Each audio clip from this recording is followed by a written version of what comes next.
C'est par ici qu'on passe pour accéder ensuite à l'espace d'exposition qui est juste au-dessus. Donc je trouvais ça très amusant de vous accueillir ici au milieu des sous-vêtements pour parler d'intimité.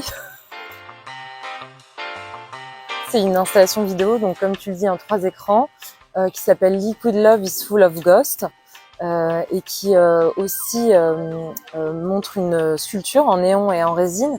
Et donc ces 3 vidéos sont 3 portraits de 3 relations amoureuses entre objets technologiques et êtres humains. Tout d'un coup, il y a ce pic comme ça un peu du surréalisme avec ces objets que j'ai pensé un peu dans l'idée du design spéculatif, voilà, des objets de notre quotidien qui sont technologiques et qu'est-ce qu'ils vont devenir dans quelques années et surtout comment est-ce qu'on pourrait les considérer comme sujets finalement de nos vies. Quand je suis allée chercher du côté des sciences humaines et des chercheurs et chercheuses sociologues, je me suis rendu compte qu'il fallait un lexique très limité d'interaction, donc avec un son, avec un mouvement, avec une lumière, pour considérer un objet comme un corps communicant. J'ai essayé de doter ces différents objets d'une personnalité, donc qui est aussi très liée à cette lumière bleue qu'on voit donc sur chacun des objets, mais aussi dans l'espace grâce à cette sculpture en néon qui baigne en quelque sorte l'installation de bleu.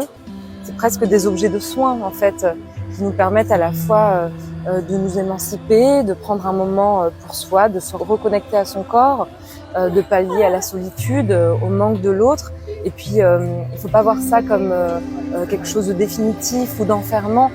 Moi, j'aime vraiment l'idée que ça peut être juste un objet qui aide à un moment donné de la vie et qui nous accompagne ensuite pour se reconnecter à l'autre.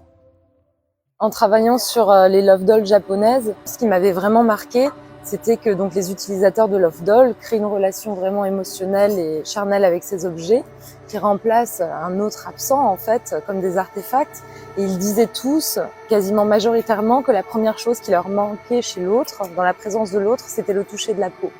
Et ça, c'est vraiment quelque chose que j'ai voulu faire apparaître dans ces vidéos, et notamment avec cet écran mou.